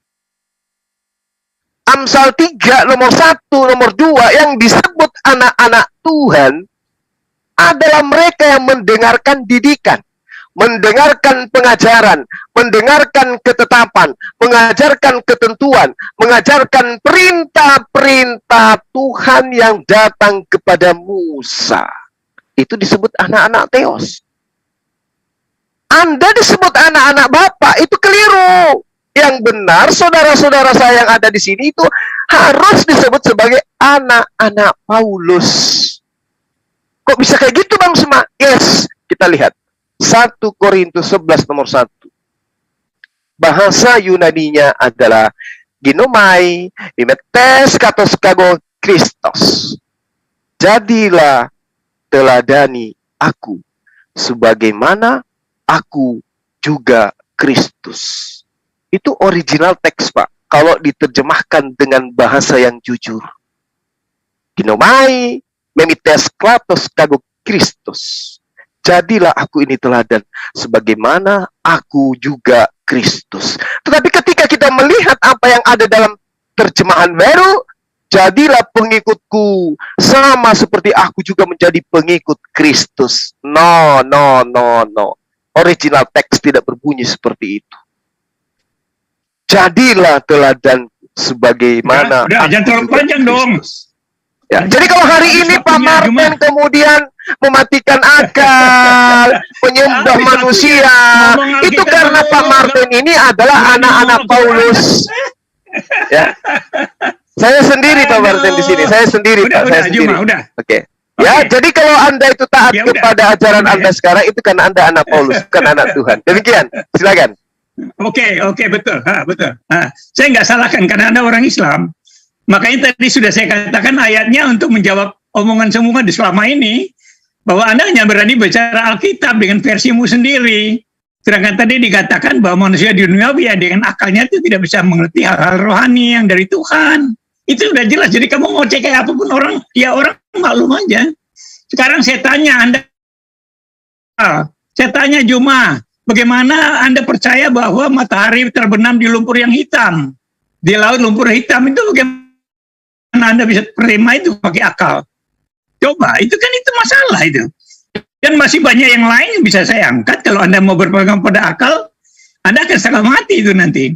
Jadi ini Juma, saya ingin Anda berani menjelaskan Al-Quran daripada Anda ngoceh Alkitab. Kalau Anda bicara Alkitab itu pasti salah semua. Salah. Pengertianmu salah, makanya Anda tertawain. Karena Anda bacanya keliru. Itulah. Jadi keliru, Anda ngomong Alkitab itu berhenti aja deh. Salah pengamanmu, salah apalagi Anda cari-cari kesalahan. Itu tidak bisa, orang Kristen terlalu pinter. Dan Anda tahu kan, begitu banyak denominasi itu mereka membahas hal yang mendalam sekali. Itu hebat banget itu. Jadi kalau Anda sebagai orang Islam yang hanya berpegang pada akal secara harfiah, Anda tidak akan ngerti Alkitab. Sedangkan Al-Quran sendiri, kalau saya angkat ayat-ayat ini, Anda setengah mati jelaskannya. Karena kalau Anda berpegang pada akal yang logika, yang konkret, yang nyata, itu Anda setengah mati. Tentang alammu sendiri aja, kamu nggak bisa jelaskan kan? Nah itu jadi maksud saya begini, Juma. Anda nggak usahlah bicara-bicara soal Alkitab, karena yang Anda angkat itu salah semua. Anda pikir Anda bisa ayat Alkitab lalu menyalahkan, nggak bisa, itu pengertiannya nggak seperti itu. Jadi percuma, saya ingin Anda lebih berani bicara Al-Quran sama orang Kristen. Saya dari dulu tentang Anda itu, tapi sampai sekarang hal yang sama yang terjadi, Anda ngoceh berjam-jam hanya tentang Alkitab, pasti salah semua Alkitab. Di mata Anda itu pasti salah. Karena itu diterima dengan iman secara rohani. Jadi kalau Anda ngoceh-ngoceh berdasarkan akal, ya semua Alkitab itu salah. Yesus aja salah kok. Gitu. Jadi gitu Bang Juma ya. Saya ingin Anda kalau berani dialog dengan orang Kristen itu coba bicara Al-Quran aja deh. Buktikan bahwa Al-Quran itu lebih hebat dari Alkitab. Lebih hebat dari Yesus, buktikan. Gitu loh. Karena Yesus ini adalah penyataan dari Tuhan yang tidak kelihatan itu, ya, pencipta mula-mula. Alkitab itu adalah kitab suci yang mula-mula ada di dunia ini, yang menjelaskan secara lengkap, sempurna, mendetail, berurutan, tidak acak-acakan gitu lah. Oleh Yahweh, Tuhan yang mula-mula menciptakan alam ini. Itu kita pegang. Jadi kalau orang mengkritik Alkitab, mengkritik Yahweh, ya kita ketawa aja, lalu Tuhan mana yang benar gitu. Dulu, mulai dari kosong itu mana ada. Kitab mana menjelaskan itu secara mendetail? Itu tidak ada. Jadi berhentilah kita bicara, Anda sebagai orang Islam bicara ke Alkitab tuh berhenti aja deh. Karena percuma Anda mau ngomong setahun juga nggak ada gunanya. Karena penafsiran Anda salah. Orang Kristen terlalu pintar, bahkan begitu banyak pendapat tentang ayat-ayat itu. Dari denominasi tadi sebelum Anda masuk ini kita udah bicara. Ada dari Unitarian, dari Trinitas, ada dari Oneness. Itu semua itu. Itu orang Kristen semua itu yang hebat-hebat tuh. Mereka bicara sampai halaman dalam gitu. Jadi kalau Anda dari Islam masuk bicara Alkitab, ya pasti semua salah. Anda nggak usah bilang bodoh, itu nggak usah. Pasti salah semua kalau Anda orang Islam baca Alkitab. Tadi ayatnya sudah saya kasih tahu bahwa manusia duniawi dengan akalnya tidak akan mengerti hal-hal yang berasal dari Roh Allah. Karena semua itu dianggap sebagai kebodohan. Itu sudah jelas kan? Karena itu hanya bisa ditafsirkan secara rohani. Sudah dibilang begitu. Ini ayat ini untuk menjawab ocehan Anda selama ini. Cuma Anda lebih banyak bicara Alkitab. Seperti Tahta juga kan bicaranya Alkitab. Apa berani bicara Al-Qurannya? Kurang. Karena Al-Quran itu kurang menjelaskan tentang segala sesuatu tentang Islam. Ini saya mau kasih tahu Anda, buktinya Anda sendiri bicara tentang Alkitab. Kalau Alkitab Anda bisa bicara berjam-jam. Yang isinya menyalahkan. Coba Anda jelaskan tentang Al-Quran. Selama ini kan kita harapkan saudara-saudara Islam itu menjelaskan itu. Bagaimana Allahnya, bagaimana karyanya, bagaimana umatnya. Supaya membandingkan dengan kehidupan orang Kristen. Kalau Anda orang Islam bicara Alkitab, ya semua isinya salah semua gitu loh. Jadi maksud saya begini, supaya Anda konsisten bicara tentang Islam aja. Supaya membandingkan dengan ajaran Kristen yang dianggap salah tadi gitu loh. Kita berpendapat boleh, tapi kalau misalnya saya, Al-Quran itu begini. Saya kan tidak bukan orang Islam. Tentu orang Islam akan marah sama saya juga. Ini kan ada asbabun nuzulnya. Harus begini, kan begitu. Tapi Anda masuk di Alkitab, Anda semaunya. Padahal di Al-Quran sudah ada asbabun nuzul, paling tidak antara lain ya. Nah bagaimana Anda masuk di dalam Alkitab lalu baca secara harfiah, sesuai dengan original text. Original text itu diterjemahkan oleh pakar bahasa dan pakar teologi. Original teks itu nggak bisa dipahami begitu aja, juga sulit itu pemahamannya. Begitu loh. Itu maka Alkitab dalam terjemahan bahasa Indonesia itu sudah diterjemahkan oleh pakar bahasa dan pakar teologi. Bukan terjemahkan sembarang orang, enggak. Sehingga kita yakin benar terjemahan itu juga itu benar, itu sudah diterjemahkan oleh pakarnya. Nah itu Bang Juma, jadi saya ingin ingatkan Anda, karena Anda selama ini hanya bicara lebih banyak bicara tentang Alkitab. Di mana semua pasti salah kalau Anda yang bicara itu. Nah, saya ingin tantang Anda untuk Anda berani bicara tentang Al-Quran saja deh. Anda berani nggak konsisten bicara tentang Al-Quran? Itu sudah saya katakan dari dulu, bukan baru ini ya.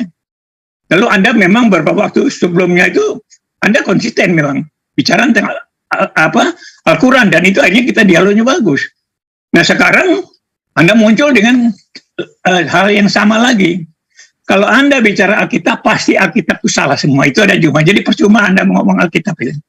Sedangkan kita ini sudah yakin banget. Karena Alkitab itu tidak baca satu ayat lepas dari ayat lain. Itu ada kaitannya. Yesus Tuhan, tapi di lain sisi dia tidak bisa bicara dari dirinya sendiri. Itu kan ada tahapan, ada masalah, ada bagian-bagiannya. Jadi kita harus mengerti itu. Kalau kita hanya berpegang pada ayat itu saja, aku tidak bisa bicara dari diriku sendiri. Dia bukan Tuhan. Ya memang bukan, dia manusia kok.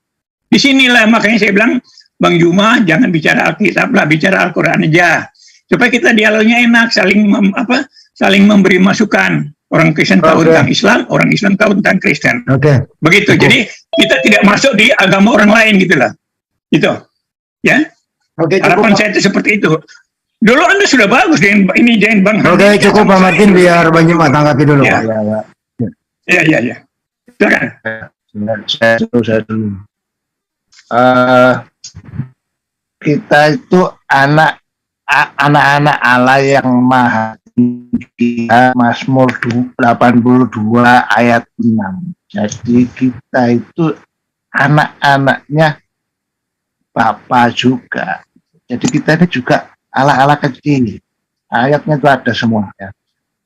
1 Petrus 1 ayat 3. Kita itu dilahirkan kembali ya, dilahirkan kembali jadi anak-anak Allah.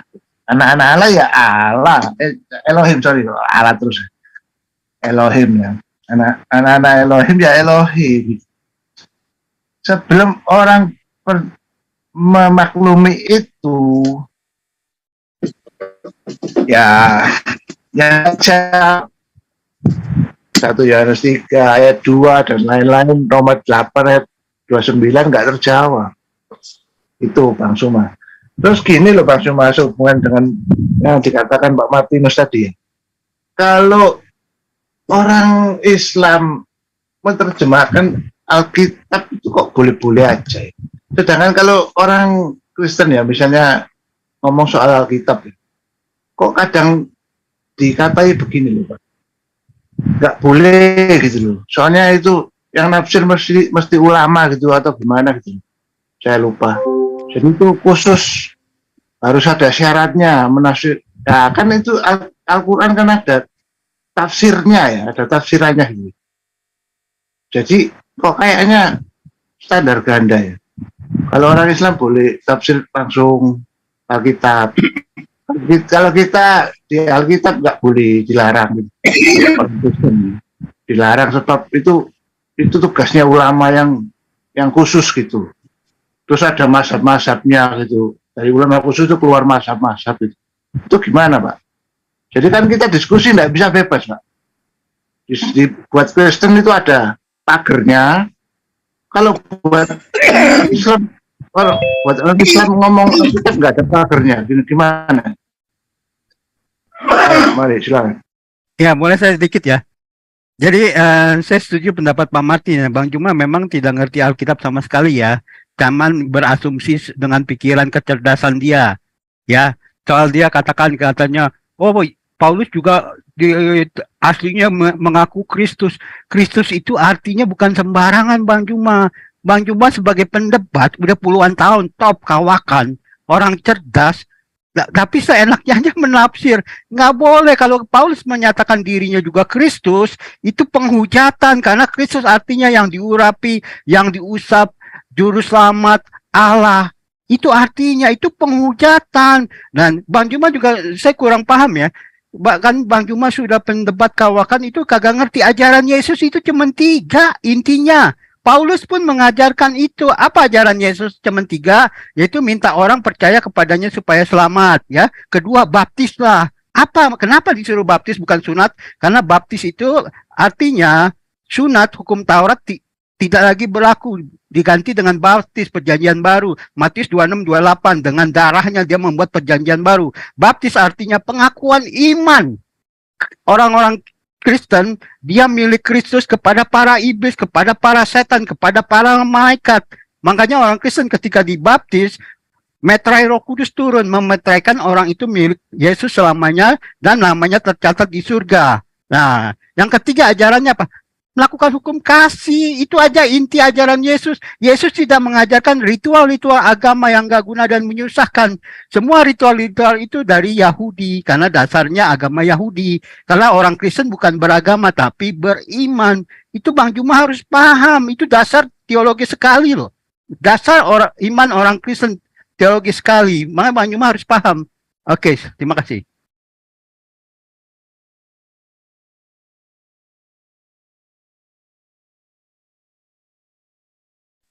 Oke, mungkin bisa saya tanggapi ya. Silakan Bang Zuma. Oke, jadi gini Pak, sahabat-sahabat saya. Kalau kita berbicara mengenai data di dalam kitab saudara, kemudian saya salah gitu. Harusnya saudara itu yang meluruskan, bukan menyuruh saya berhenti gitu. Luruskan apa yang salah yang saya jelaskan. Anda jelaskan sesuai yang benar sesungguh-sungguhnya. Jangan suruh saya berhenti. Pertama, ada ajaran kasih katanya.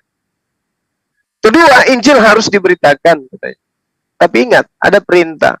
Baik secara palsu maupun secara jujur tentang Yesus Kristus diberitakan, aku tetap bersuka cita. Jadi mohon maaf kemudian ketika saya masuk ke ranah penjelasan yang kemudian menyelisih iman saudara-saudara. Kalau saya sebagai muslim, ketika ada sahabat Kristen yang berbicara tentang Al-Quran, tugas saya meluruskan. Bukan kemudian seketika itu melarang untuk membahas Quran, tidak. Tapi dijelaskan dulu. Seperti apa duduk perkara yang sebenarnya. Kita kasih contoh. Terkait dengan apa yang Pak Martin tadi uraikan. Al-Quranul Karim bercerita tentang matahari. Apa itu tadi ya? Terbenam di lumpur katanya. Jadi gini Pak. Al-Quran itu mengatakan gini. Bismillahirrahmanirrahim. Hatta idha balaga ma'aribas syamsi wajadaha ta'arubu fi ainin hami'ati wa wajada indaha qauman qulna yazal qarnain imma an tu'azziba imma an tattakhiza fihim husna. Hatta, ketika, sehingga, tatkala dia ini siapa? Manusia bernama Zulkarnain. Ketika dia, bukan ketika Tuhan, tetapi ketika Zulkarnain sampai di tempat matahari terbenam, dia, siapa dia? Zulkarnain, bukan Tuhan. Dia Zulkarnain melihat matahari terbenam di dalam laut yang berlumpur hitam. Dan di sana ditemukannya satu kaum tidak beragama. Lalu kami, Allah berfirman, wahai Zulkarnain, qulna ya Zulkarnain, imma an tu'azziba imma wa imma an tattakhiza fihim husna. Engkau boleh menghukum atau engkau berbuat kebaikan, mengajak mereka kepada beriman kepadaku. Nah itu. Jadi gini Pak penjelasannya ayat ini. Ini yang melihat bukan Allah memproklamirkan bahwasanya matahari terbenam di lumpur, bukan. Ini penglihatan Zulkarnain. Ibaratnya saudara ke pinggir laut atau ke pinggir pantai, ketika matahari itu ingin terbenam, kita akan melihat laut itu gelap, laksana lumpur. Dan ini justru adalah ilmu yang sangat menerangkan clue of science. Bercerita tentang sains, menjelaskan bahwa bumi itu bulat, Pak. Jadi ada sisi di mana matahari itu akan menghilang. Lalu kemudian sedikit demi sedikit laut yang tadinya terang menjadi gelap. Bukti bahwa bumi ini bulat, berputar. Nah, artinya bahwa ketika cerita dalam Al-Quran membahas tentang Zulkarnain ini, Al-Quran menjelaskan bagaimana kemudian ilmu sains itu selalu terbingkai di dalam pesan-pesan ilahi. Ada kata ainin hami di dalam ayat yang saya bacakan tadi. Ain artinya mata air, hami artinya lumpur. Artinya bahwasanya orang yang berakal kemudian mendapatkan pesan bumi ini bulat dikarenakan karena matahari berputar, bumi berputar pada porosnya untuk mengelilingi matahari. Sehingga air yang tadinya jernih ketika matahari ingin terbenam semakin gelap sehingga dia bagaikan lumpur. Dan itu juga saya sendiri bisa sering buktikan gitu. Nah, kenapa Al-Quran menerangkan itu? Untuk membantah kitab saudara yang mengatakan bahwa bumi itu datar. Apa buktinya? Mazmur 19. Nomor 4, nomor 5, nomor 6. Dari ujung langit dia terbit dan ia beredar sampai ke ujung lain. Tidak ada yang terlindung dari panas sinarnya. Artinya tidak ada bagian dari alam semesta ini, dari bumi ini yang menjadi malam. Sementara ketika Indonesia itu terang siang, di Turki sana malam. Ketika Turki sana malam, di sini sudah siang. Artinya bumi berputar. Artinya bumi ini bulat sesuai Al-Quran. Tapi kalau di kitab saudara, semuanya siang. Tidak ada yang tidak tersentuh oleh cahayanya. maka dikatakan bumi ini datar menurut kitab saudara. Begitu Pak cara menjelaskan ketika umat Islam dibantah Al-Qur'annya dikatakan keliru. Oleh karena itulah kemudian saya mengatakan kepada saudara bahwasanya ketika saya salah menjelaskan tentang Bible, tolong diluruskan. Jangan merajuk, jangan merepet. Jangan kemudian menyalah-nyalahkan saya sementara Anda tidak mampu untuk menjelaskan itu. Tolong jelaskan. Saya sudah sampai kepada original teks. Ketika Anda mengatakan melampaui, saya katakan original teksnya itu adalah hepereko. Hepereko itu adalah lebih mulia, lebih baik, mengungguli, lebih utama, bukan melampaui. Jadi damai sejahtera Tuhan lebih utama dari segala akal. Itu maksudnya. Itu bukan menafsirkan. Itu data yang sesuai dengan original teksnya. Kalau salah, jangan salahkan saya. Salahkan penerjemah yang membuat terjemahan tidak sesuai dengan original teksnya. Demikian sementara, silakan teman-teman yang lain. Baik, Abang. Iya, Abang Da, tadi masih ada satu yang belum dijelaskan, Abang Da. Terkait tadi pernyataan dari Pak Jos, seolah-olah Muslim kok bisa mempelajari kitab Bible, sedangkan kitab Bible tidak boleh, seolah-olah tidak boleh mempelajari Al-Quran. Itu bagaimana, Abang Da? Oke, gimana? Iya, Gimana? tadi kan ada pernyataan dari Pak Jos, itu seolah-olah kalau umat Islam itu bebas saja mempelajari kitab Bible, mengartikan kitab Bible-nya gitu. Tapi kalau umat Kristen itu tidak boleh mengartikan atau mempelajari Al-Quran. Itu bagaimana, Abang Da? Oke.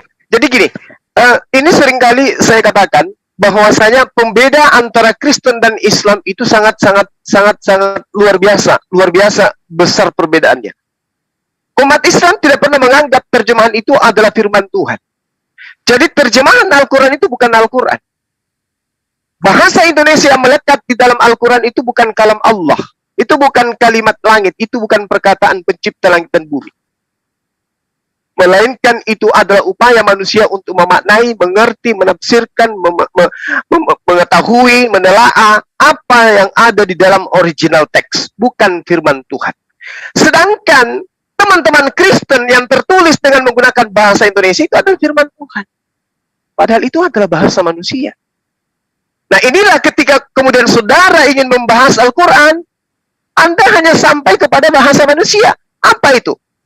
Terjemahan.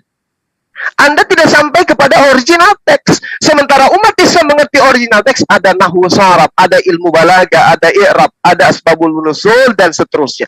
Saudara-saudara tidak menguasai itu. Bagaimana mungkin mau membahas Al-Quran?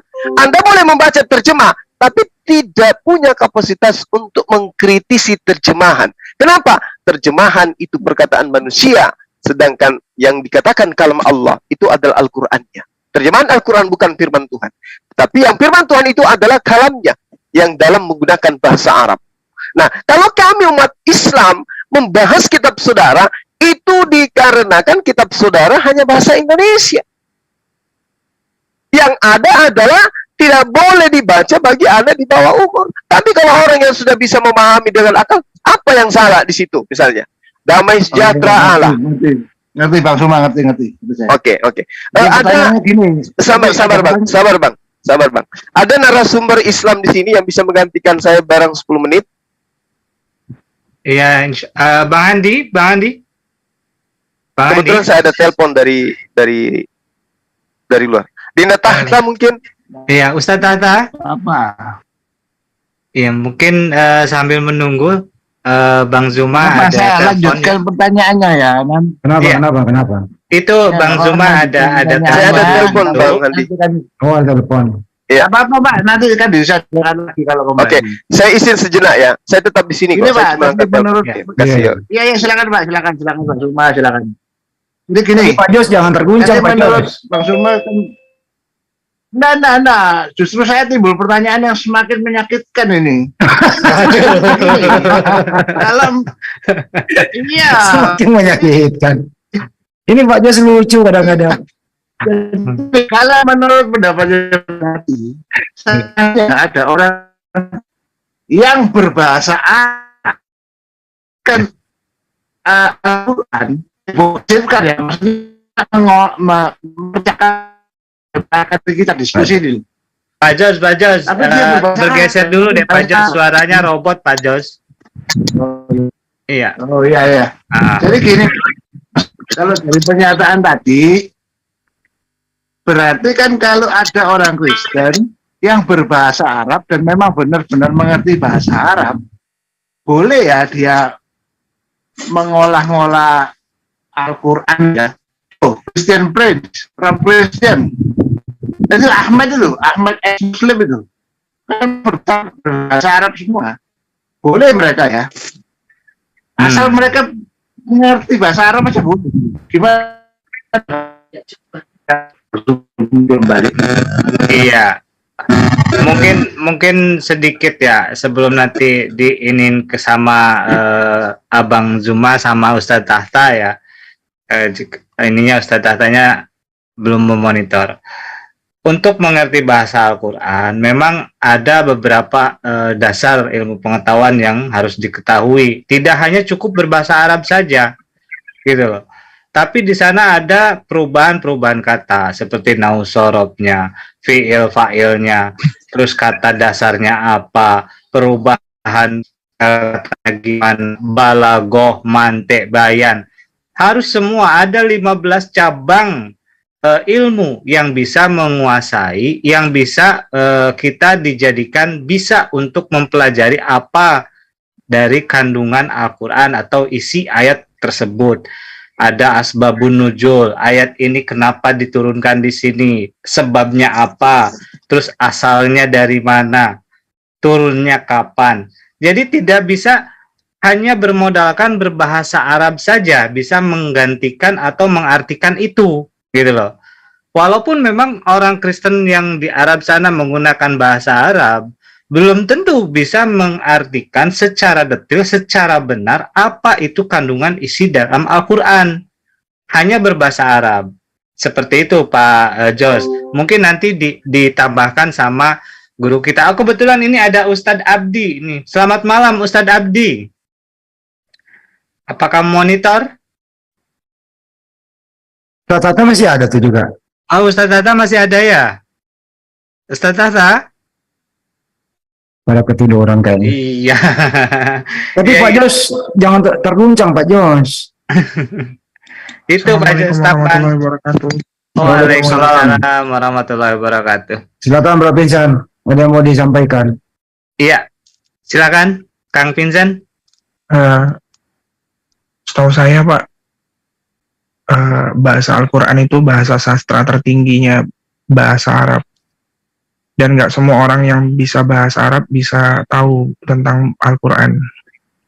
Makanya zaman para sahabat dulu itu, karena di kota Mekah itu kan kota ya, bahasanya sudah ada bahasa slang, sehingga anak-anaknya para sahabat Nabi itu disuruh belajar ke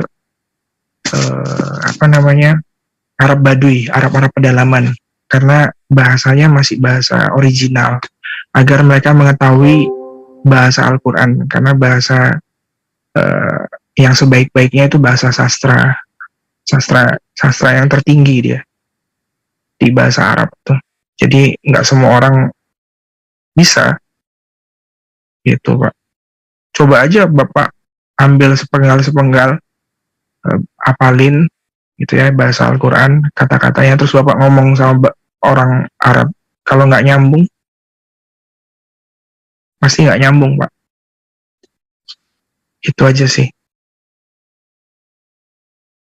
Iya, terima kasih Kang Vincent tambahannya. Jadi memang ya Pak Jos, kalau Al-Quran itu memang bahasa sastra tertinggi dalam bahasa Arab. Jadi tidak semua orang yang berbahasa Arab bisa mengartikan Al-Quran. Karena memang Al-Quran sendiri berbeda dengan bahasa Arab pada umumnya, gitu loh. Jadi harus ada ilmu-ilmu tadi yang dikuasain terlebih dahulu. Lantas kalau misalnya seperti itu, kok bisa membingungkan harus menguasai ilmu-ilmu yang lain? Nah, inilah yang dinamakan firman atau wahyu yang diturunkan oleh Allah Subhanahu wa taala. Itu dari saya, Pak Jos. Mungkin nanti disambung sama Ustadz Tahta ya. Dan sambil menunggu Abang Zuma kembali ya. Gitu. Silakan Bang Andi, ada yang mau ditambahkan Bang Andi? Kenapa? Ada yang mau ditambahkan? Ini suaranya kenapa robot ya? Ini suara siapa sih gini-gini? Kayaknya Bang Martin Nali ya. Pak Martin ya. Pak Martin. Oh, Pak Martin. Saya masuk boleh ya? Boleh. Boleh. Boleh ya, ya. Jadi di sini kan jelas, seperti tadi kan dikatakan bahwa Al-Quran itu tidak bisa ditafsir semaunya. Kan ada asbabun nuzul, ada macam-macam, itu saya tahu itu. Ada 15 syarat. Nah begitu pun Alkitab. Makanya saya bilang Bang Juma jangan bicara Alkitab atau Bang Takta. Karena ada syarat-syaratnya juga gitu. Jadi marilah kita masing-masing bicara menurut ajaran kita saja. Makanya semua disampaikan Bang Juma tadi kan, oh ini salah, ini nggak masuk akal. Semua begitu memang, itu kita sudah tahu. Jangankan orang Islam, orang Kristen aja masih kadang-kadang masih berdebat kok. Orang Kristen sama Kristen, seperti tadi mulanya kita muncul ada Wanes, ada Unitarian, ada saya Tang Tritunggal. Kita di situ ada berbeda untuk hal-hal yang tidak terlalu penting sebenarnya sih, tapi berbeda. Itu contohnya. Nah, apalagi dari Islam masuk belajar Alkitab, ini kan masalah. Jadi makanya saya lebih senang kalau kita dialog ini masing-masing nyampaikan pengajarannya sendiri. Karena kita sudah ngomong, misalnya Juma bicara Alkitab, pasti Alkitab itu salah semua begitu. Begitulah. Jadi mungkin ini dialog kita akan lebih bagus begitu. Ya, menurut Bang Andi dulu terakhir sama saya dengan Bang Juma dulu bagus kok. Bang Juma bicara tentang Islam, saya bicara tentang Kristen. Nah, ini kita enak itu berapa bulan kita dialog itu. Gitulah. Nah, ini cuma saran aja dari saya supaya kita diskusinya enak. Kita nanti lebih dalam tentang Islam itu bagaimana, orang Islam juga tahu tentang pemahaman Kristen yang sebenarnya seperti apa gitu. Ya, terima kasih. Baik, terima kasih. Ini siapa nih? Bang Wan? Mau ada yang tambahkan Bang Wan? Ya mungkin sedikit aja. Mungkin saya mungkin secara berbeda ya mungkin Pak Martin memperkatakan agak berbeda mungkin ya. Gini Pak Martin, kalau Pak Martin menggunakan indikator seperti itu, saya jadi teringat ya bahwa contoh aja bahwa ada satu kitab yang digunakan oleh dua kepercayaan. Nah itu juga harusnya merujuk yang lebih awal lah, mungkin bisa saya katakan seperti itu. Contohnya seperti Torah apa ya, harusnya menggunakan dramatikanya orang Yahudi dong atau Ibrani dong, tidak bisa istilahnya hanya terjemahan, kan begitu dong. Makanya tadi Bang Juma itu mengutarakan istilahnya ada teks aslinya atau di dalam teksnya itu masih sebenarnya masih bisa didiskusikan gitu loh Pak Martin. Tapi jangan dipatok bahwa oh si A tidak boleh, tidak bisa Pak. Semua itu bisa dipelajari Pak, karena sifatnya kan terbuka. Tapi bagaimana cara belajarnya, nah itu. Jangan contoh ya, saya seperti menyebutkan di TikTok kayak Siki Ahmad. Itu asal aja, tidak ada ilmunya, tidak ada referensinya, tapi menerjemahkan atau menafsirkan sendiri. Nah, makanya saya mengatakan ini berbeda. Nah, kenapa istilahnya Al-Quran itu harus banyak yang dipelajari? Banyak sekali Pak. Ya, bayangkan. Di dalam Al-Quran itu banyak sekali ya pembenaran katanya tuh Indonesia tuh sangat kurang. Contoh kayak orang pertama, orang ketiga, ya itu banyak sekali. Huwa, huma, hubli. Mungkin yang pernah belajar lebih paham ya masalah itu. Jadi banyak sekali Pak Martin mungkin ya kalau ingin belajar bahasa Arab atau gramatika bahasa Al-Quran itu.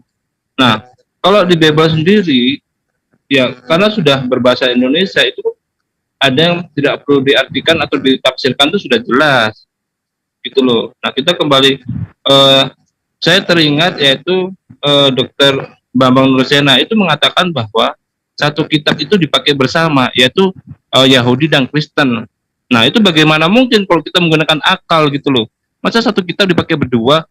Harusnya yang istilahnya yang belakangan harus mengikuti yang awal dong. Jangan yang mengikuti mempunyai penafsiran sendiri.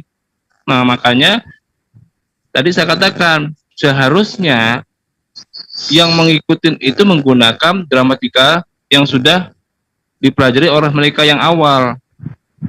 Gunakanlah bahasa Ibrani, itu masih fine kalau saya. Begitu mungkin dari saya, Pak Martin. Jadi jangan kita itu dibatasi. Ini bisa secara edukasi, Pak Martin, gitu loh. Dan banyak juga ilmuwan itu yang mempelajari gitu loh. Malah saya banyak membaca dari ilmuwan Kristen sendiri yang banyak membantah tentang Bible itu sendiri. Contohnya, ya, Markus 1 ayat 1 itu kalau di terjemahan itu panjang ya lah. Padahal kalau kita lihat kodeksnya itu hanya simple. Awal Injil hanya seperti itu. Nah, itu salah satu contoh. Gitu loh, Pak. Jadi semua tuh bisa dipelajari, Pak, gitu loh. Itu kalau dari saya gitu.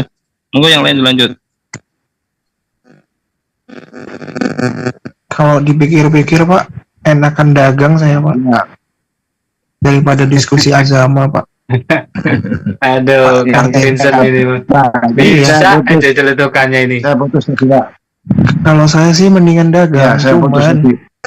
cuman karena saya ngelihat itu Lina Wijaya, ya, terus Mikana, yang aku katanya dulu pernah Muslim, pernah murtad, gagal, terus nggak tahu ada masalah apa, dia bilang akhirnya dia kembali lagi ke agamanya, ke Kristen. Setiap live pakai kerudung. Saya pernah menemukan dia live, dia masuk ke masjid Pak, nggak pakai hijab Pak. Saya ada fotonya Pak. Pakai pakaian yang terbuka auratnya. Di saat imam lagi sholat dia cekakakan. Saya diputus Pak. Bentar Pak, saya diputus. Halo. Iya. Ya, halo. Iya.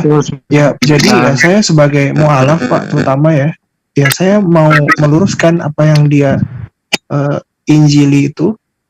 Orang-orang Muslim awam pakai atribut muslimah itu, ya saya turun Pak. Kalau dipikir-pikir saya lebih enak dan dagang Pak, di rumah sama anak sama istri ngapain gitu. Cuman kan kewajiban saya sebagai seorang Muslim kan harus membantu meluruskan ini. Ya, Gitu, Pak. Saya putus tadi Pak. Ini saya tadi baca itu dari sini ya. Ini dari Bambang Musera ya. Ini buku. Ini siapa yang suaranya robot ya? Suaranya robot, tolong dikondisikan dulu. Ya, Headset atau apa ini? Pak, saya tadi putus Pak. Bentar Pak. Kayaknya Pak Martin deh. Suaranya Iya. robot terus, kayaknya direkam sama dia. Saya nih, Martin nih. Iya. Lupa malah itu loh suaranya fresh. Enggak ya? Oh ya. Mute dulu aja. Jadi Oke. Silakan. boleh saya Coba saya keluar dulu dan masuk lagi habis itu sebentar. Saya dulu ya. Iya. Saya dulu. Silakan Pak Jos. Nanti dari Pak Ya, Jos saya dulu. kita kasih kesempatan Dokter Adi ya. Ya, saya lanjutkan. Kesempatan Dokter Adi. Iya, sebentar saya dulu saya ngomong masalah tadi, Mbak. Gini. Islam itu saya sudah paham sekarang. Jadi itu memang pakar-pakarnya itu aja. Itu pakar-pakarnya itu jasmani ya. Jadi pengetahuan manusia. Kita juga ada. Kalau di Kristen itu sebetulnya ada pagarnya, Pak. Tapi bukan pagar jasmani. Ya. Sengaja itu gue diam. Sengaja itu gue diam. Gue pengen yang lain itu apa ya namanya ya, menginterogasi Pak Jos yang sedang galau ini gitu loh. Halo? Iya Pak Jos, lanjut dulu Pak Jos. Saya kedengaran ya? Kedengaran Pak Jos. Salam kenal Pak Jos. Kalau di Kristen pagarnya juga ada Pak, untuk orang bisa mengartikan Alkitab, itu pagarnya juga ada. Itu pagarnya rohani Pak. Jadi ya 15 ya. Pagar rohani ini maksudnya gimana Pak Jos? Kalau dia ada ini apa? Selaput apa? Kerudung, masih ada kerudung Suaranya kok robot ya? di matanya. sebelum kerudung itu diangkat, yang ngangkat itu ya Tuhan Yesus bisa dengan cara Yesus, baru dia bisa mengerti Alkitab. Coba dibaca 2 Korintus 3. Akhirnya kita, Pak. Jadi kalau kalian orang pagernya itu pengetahuan Arab yang luas ya. Jadi ini kalau kita enggak, kalau kita pagar rohani, Pak, ada kelambu apa kerudung apa kelambu terus. Ada kerudung yang menutupi mata. Selubung.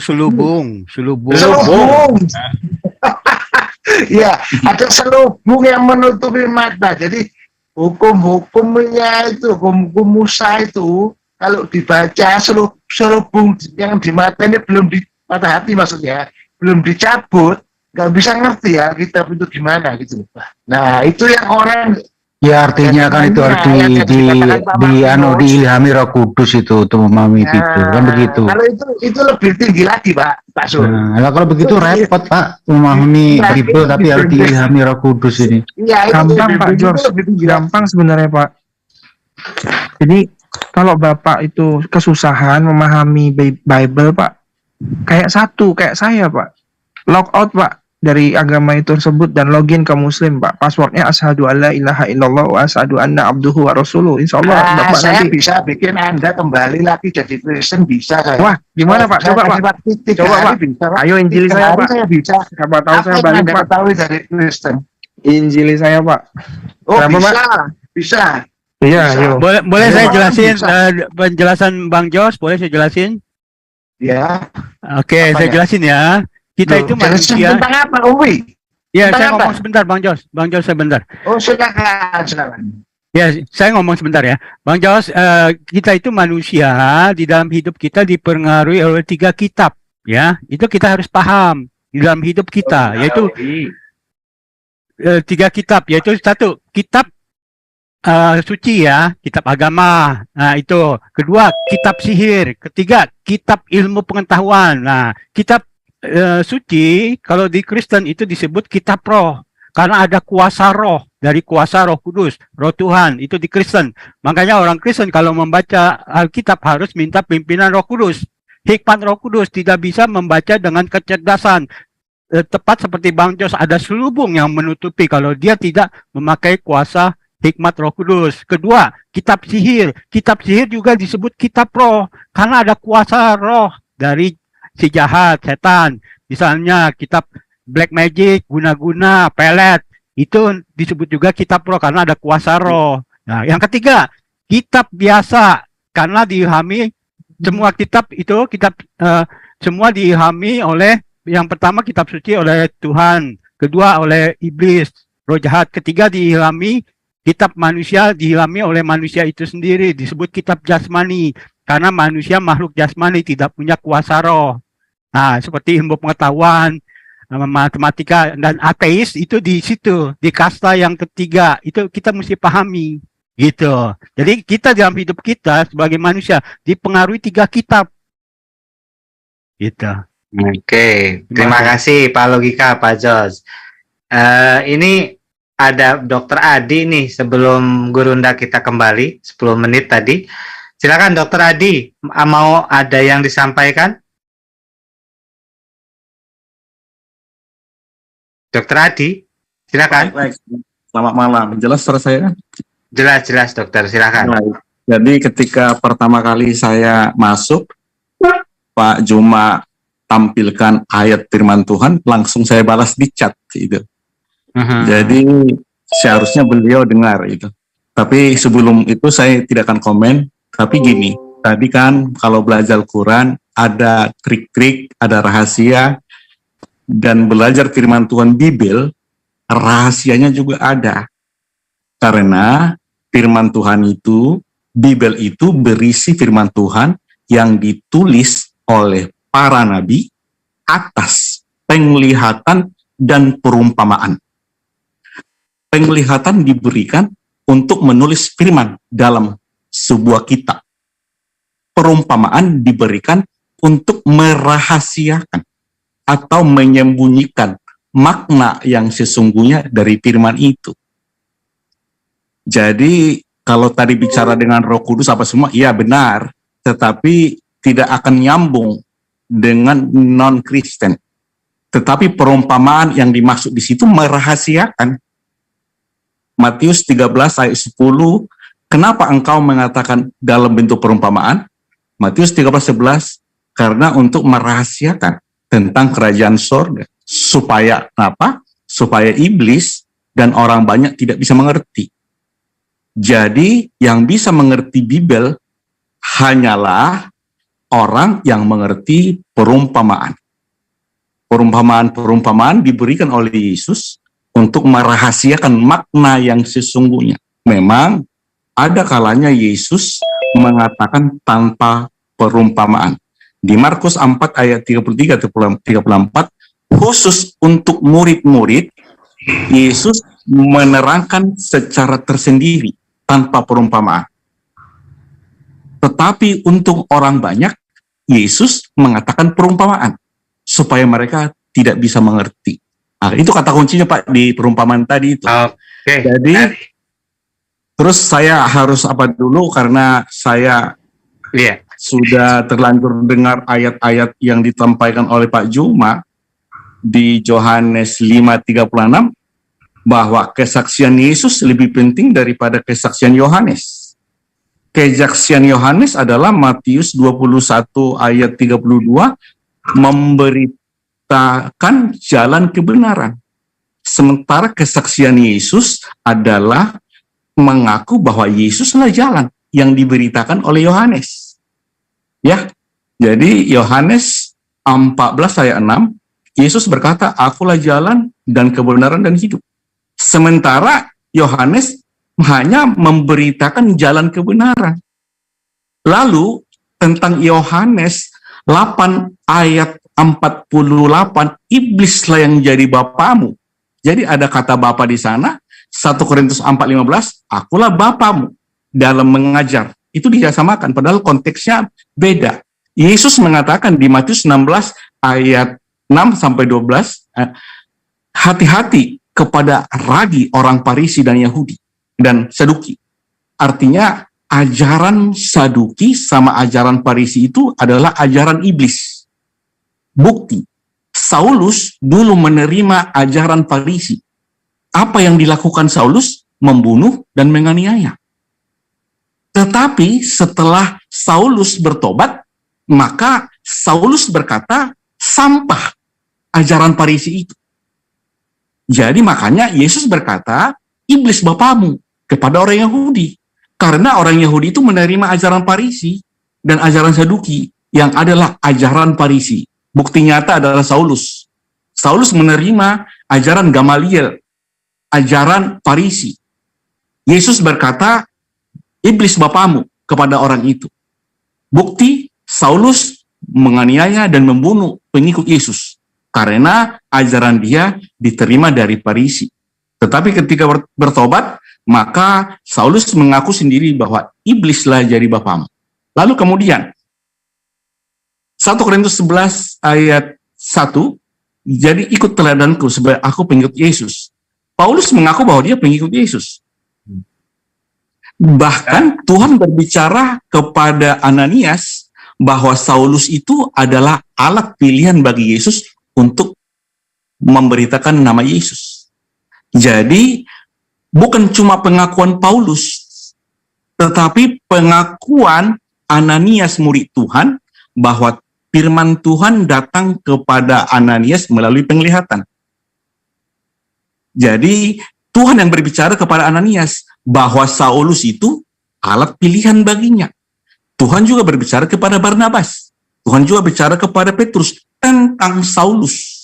Jadi bukan cuma bukan cuma datang kepada dia wahyu dan dia ngaku sendiri, bukan. Ya. Lalu banyak lagi yang mau saya Injil Barnabasnya kenapa nggak dipakai, Pak? Oke.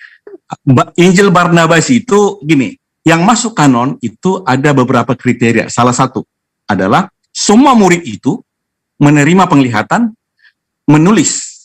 Tetapi naskah-naskah yang ditulis itu harus diselidiki usia kertas dan isinya. Kalau isinya sama, satu aja yang ditampilkan. Tapi kalau isinya berbeda, diuji dulu. Kenapa berbeda? Sama seperti Injil Thomas. Pada abad ke-5, Injil Thomas mengatakan Yesus itu menciptakan burung dari tanah liat. Itu Injil Thomas abad ke-5. Diselidiki, semua murid-murid yang menulis tidak ada satupun yang sama dengan Injil Thomas itu. Maka itu tidak masuk kanon. Jadi yang masuk kanon itu adalah yang sama naskahnya berbeda. Ada murid Yesus 12, ada murid Yesus 70. Dari murid-murid ini semua menulis. Tapi semua tulisan yang sama persis, satu aja yang di kanon. Tetapi kalau nggak sama, boleh dimasukkan dengan catatan naskahnya dengan isinya, usia kertas dengan kejadian harus selaras. Contoh, proklamasi 17 Agustus 1945. Tapi tahun kertasnya tahun 2000 misalnya, maka otomatis naskah itu gugur, tidak bisa dikanon karena tidak sesuai identik. Itu prosesnya. Lalu yang mau Pak. Padahal Ya, Lukas sama Pak Matius Dokter. juga beda, Pak. Itu Yesus anaknya siapa itu, kakeknya Yusuf, ada yang bilang Daud. Itu gimana sih, Pak? Kan beda tuh, Pak. Kok nggak masuk kanon, Pak? Maksudnya, yang di kanon itu kan Matius, Markus, Lukas yang 66 kitab itu. Iya, Banyak kan lagi kata Bapak yang kan nggak belum- bertentangan. Nah, ayat 1 sama ayat yang lainnya itu banyak, Pak. Lukas, Yohanes, Matius, itu ada juga yang bertentangan. Kenapa nggak di eliminate juga? Bukan. Jadi Mana ada yang Katanya bertentangan? bertentangan. Di-eliminate. dengar dulu. Yang maksud saya bertentangan adalah usia kertasnya dengan isinya nggak selaras. Satu. Kalau persis sama, satu ditonjolkan. Kalau berbeda tulisannya ditonjolkan. Matius dan Lukas tentang silsilah, ada silsilah dari ibu, ada silsilah dari bapak. Ya, itu. Jadi Kalau yang di Markus, kanon Pak Adi, Gimana? apakah itu termasuk Markus? gimana? Apakah Markus itu termasuk 12 murid dari Yesus? Murid Yesus yang 12 itu Matius dan Yohanes. Murid Yesus yang 70 Tidak termasuk itu ya? Markus dan Lukas. Ada murid Yesus yang 70. Lukas 10 ayat 1, Lukas 10 ayat 17. Ada 70 murid Yesus yang lain. Ya maksud Padahal- saya, apakah Markus itu masuk di 12 murid? Tidak, Bukan, ya kan? itu Markus itu di 70 murid yang lain. Di 70 murid. Nah, Ya. padahal kalau kita lihat istilahnya atau informasi di dalam Bible, itu Barnabas kan sudah dinyatakan nabi. Kenapa Injil daripada Barnabas tidak dimasukkan? Tadi yang Bang Sahabat tadi itu tanya. Nah, Saya kalau bawa- Markus ini, kalau menurut bukunya si Bambang Nursena, itu malah di abad 50 baru ada. Bagaimana Baik, itu? jadi kita bicara Bible ya. Jadi Lukas Ya, berkata, data kita. ini data. Lukas berkata bahwa berita itu adalah penglihatan yang datang kepada murid-murid yang ditulis, itu berita. Berita-berita itu noise. Bang Boleh yang nggak bicara, noise. Oke, makasih. Kalau Berita-berita ngomong soal data sama saya saja, Pak. Bapak tadi Oke. kalau ngomong soal data, kita sejarah, kanon segala macam ngomong sama bukan Oke, salah. silakan Pak. Ya, silakan Bapak terangkan, silakan. Saya Oh, berarti Pak Dokter nggak ini ya, Pak, penjelasannya kurang menarik ya, Pak George ya. Pak Dokter berarti penjelasannya nggak sesuai Anda ya, Pak. Dokter mungkin nggak bisa. Berarti Pak Dokter nggak lebih baik daripada Anda ya, Pak George ya. Anda lebih baik dalam menerangkan Alkitab ya, Pak, dibanding Pak Jos Dokter ini Mas Ari ya. Vincent, itu pakar Tritunggal loh itu. Pakarnya Tritunggal tuh Pak Jos Nah, itu. ini kata Pak George katanya langsung motong kalau masalah data Bible sama saya aja. Berarti kan Iya, Pak betul. Ardi ini nggak ada apa-apanya dibandingkan Betul Pak George. sekali Benar itu. nggak? Betul. Iya, saya lebih baik dari Umar. Ayo sama saya saja ngomong. Tuh. Saya lebih Ayo. baik dari siapa? Dokter Ardi. Wow. Dokter Ardi, Keren, ya. keren Pak. Keren Pak. Oke, lanjut Pak Jos. Oke Pak, waktu Thomas itu Pak, Thomas kan saksi kunci. Saya tanya sama keluarga saya Pak, di mana Yesus pernah menganggap dirinya Tuhan dan diakui oleh Tuhan. Ada kok nggak salah di Yohanes itu Pak. Yohanes 9 35 sampai 38. Di Yohanes itu Thomas bilang, "Ya Allah ya Tuhanku," ya kan? Berarti saksi kuncinya kan Thomas. Kok Injil Thomasnya kok hilang, Pak? Enggak. Thomas itu pernah bilang, Pak, "Ya Allah ya Yohanes Tuhanku." 20 ayat 28. Iya, itu kan Itu ada Yohanes tertulis 20 ayat di 28. Yohanes. Ya Allah Saya ya ngomong itu. Tuhanku. Kenapa saksi Yohanes kunci 9 yang pernah bertemu dengan Yesus dan menuhankan Yesus, Injilnya hilang, Thomas. Injil Thomas, Injil Bukan Thomas Bartolomeus, yang nulis itu. Injil Filipus, Bukan Injil Thomas Barnabas, yang nulis. Injil Yudas, hilang semua. Kenapa, Pak? Injil Thomas itu loh, Pak, saksi kunci Injil yang dulu Barnabas bilang, Muslim "Ya Allah yang ya nulis. Tuhanku" di depan Yesus. Injil Kenapa kok Barnabas hilang? itu. Iya, Injil kok hilang Barnabas kenapa? yang Kan nulis dia saksi Muslim. kunci, Pak. Injil Berarti itu Barnabas yang Berarti nulis itu Muslim. sama dengan Abad ya ke-13. justice obstruction, Pak. Penghilangan barang bukti. Karena Injil apa? Thomas, bukan Thomas yang nulis.